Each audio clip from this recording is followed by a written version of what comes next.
Hi, it's Tyler from Titan Project, and with me here I have Alex from Titan Project and my lovely wife Zoe. So what we're going to talk about right now is squats. At Titan Project, we love squats.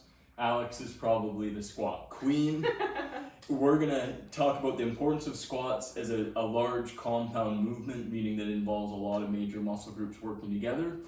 And we're going to look at some of the common errors people make in squats. And we're going to demo it, and then we're going to work with Zoe and see if we can try to get a perfect squat down and what that looks like. So when we're thinking of the squat, we need to think first and foremost that it actually is a hip-driven movement. Most people, when they think of leg exercises, they think of their knees, but we actually want to be thinking of the hips. So a good cue for yourself is actually thinking of sitting in a chair behind you. So let me just demo that. So if I was sitting in a chair, I would be leading with my hips, trying to essentially aim for that chair, go down, and then up. So let's have a look at Alex do a squat. So we have obviously different body types, but we can see that she does a very similar activation pattern, leading with her hips. Woo! I haven't warmed up. Squat queen? Even queens make mistakes every now and again. I'll do one from the front as well. Good, so even before we get to Zoe, like something to actually watch out for, and Alex is very aware of this herself. So she has the tendency to actually hyperextend her knees. So when I'm looking at her, if she was my client, I would say, hey Alex, like I love your squat, I love that you're leading with the hips. My concern is actually your starting position in the squat. I would want to make sure that she's actually teaching her body to end at what I would call true neutral. She goes beyond true neutral, so let's see her beyond true neutral. That's ugly stuff. So not only is it coming back, if she actually faces away from the camera, so we can actually see that her knees collapse inward. So these are actually some of the key things we don't want to see in a squat. So let's have her go through a squat and really make sure she corrects herself and doesn't do that. So let's have you turn sideways, Alex, and let's do a squat there, making sure we're not getting into that hyperextension. Much better. So something for her that she is aware of, but if again, those are kind of those mobility things we want to be looking for. So let's get Zoe in the picture here. Let's have a look at her squat. She thinks she's not very good at them. She's actually quite good at the squat, but she does do a very common problem that we actually see in essentially unfit, very fit, and everyone in between. So let's just have a look at her squat and go from there.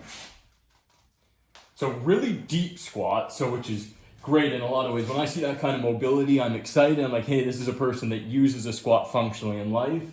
But if she does it in slow motion, I want you guys to look at what we see through here. She comes here, here, here, and then there's what we call a wink. So we see actually a bit of a collapse of the low back and her hips essentially. So we're looking at some tension here, a little bit of core stability and control. So if I was looking at a perfect squat, I'd say, hey, you could use this function in life, but a perfect squat, actually, we shouldn't have this little dip. So let's have you come up, Zoe. So let's go through that in slow motion, and I'll tell her when I want her to essentially stop. So where she's losing her form. So she's good, good, good. Boom, she's still good. I can see she's about to lose control here. Go down a bit more, Zoe, and you see there, we lost it.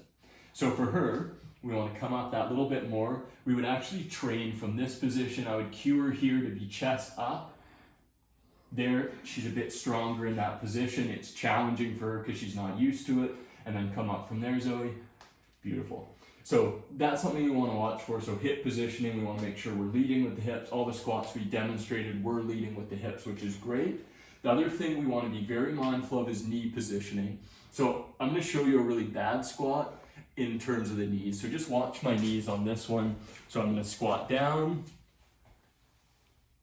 My knee here is collapsing. Looks really, really ugly. I'm over exaggerating, but it's very common that we see someone's knees come in a little bit on a squat, particularly as they get lower and there's weakness. We might see one or both knees actually collapse.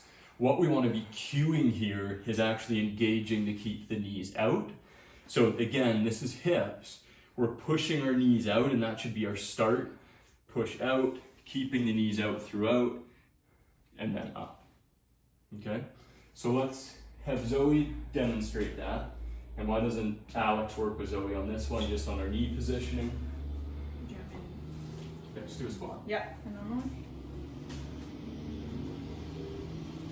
Alright, one more for me. So Zoe's knees look pretty good. They do point out a little bit and they are a bit shaky. So one trick I really like with any shake, and honestly I would say 98% of the population is going to have some shake, is getting a bit of TheraBand, just some stretchy band, tying it above the knees. What that does is it gives that feedback of this is where the knees need to go as I go down, and you can actually feel the difference on the pressure. It's actually a bit of a bonus workout for our hip abductors too, which tend to be weak in people with back pain. But I'd say overall your knee control pretty good. Yeah.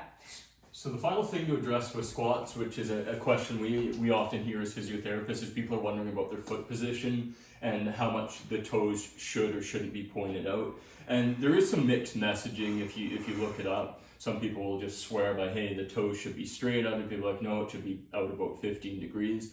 There is some difference there because each of us as individuals are different. So the way that the head of the femur actually is sitting in the pelvis and the hip itself is actually a big impact there. So we don't want anything turned out too far, but 15 degrees, even potentially 20 degrees is okay. Straight, okay, but it's actually typically not the most comfortable position for most people. One of the challenges when we're here is we do tend to have more tendency of the knee slipping in, because then we're actually in a less ideal position to engage those hip abductors. So typically turned out slightly is better, not necessary. Sometimes we do want forward just because of the way we're doing sports. So in sports, if you need your feet in that position, you don't want to be here because it just doesn't lend itself to moving forward right away.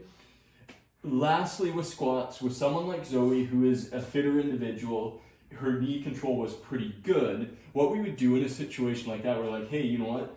Your squats are good, let's add a challenge. We would actually add an element of instability. So we have a Bosu ball here, very common tool that we use in physiotherapy. So let's have Alex work with Zoe again on her control, and let's have her do a squat on the Bosu and see how she does. Oh, we're gonna do round side up. So fun. All right, right here, so hop on there. So immediately you can see the surface is much less stable, and as Tyler said, this is a great way to bump up the challenge.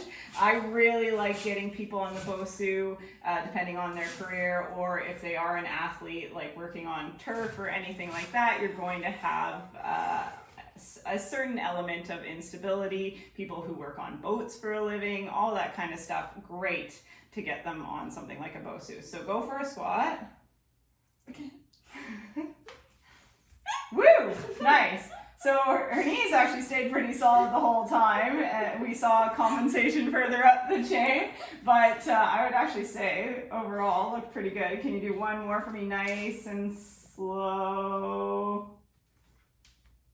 Yeah. You can see she starts to turn out a little bit more, but overall we're not seeing the collapse. Let's do one more. You can definitely see the shake. Yeah, good.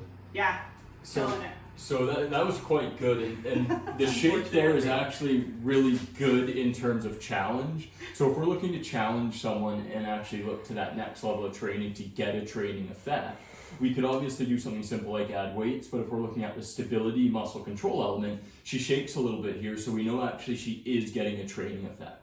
If she didn't shake at all, we would actually look at it and say, hey, you know what, this is actually still a little bit too easy. And we might be looking at, hey, let's actually move into single leg squats or something more challenging still.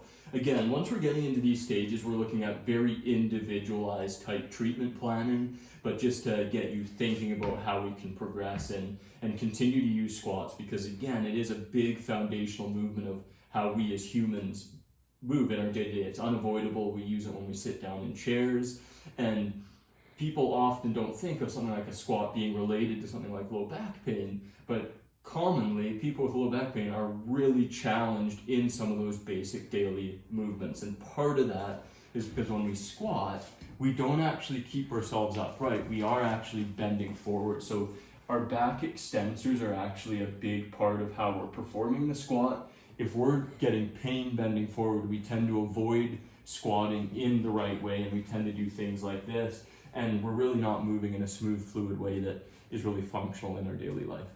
So thanks for hearing us out. We love squats. We're all really excited about them. And if someone comes to us and they have an injury that is in the lower part of the body, squats will definitely be part of the treatment plan. Thanks again.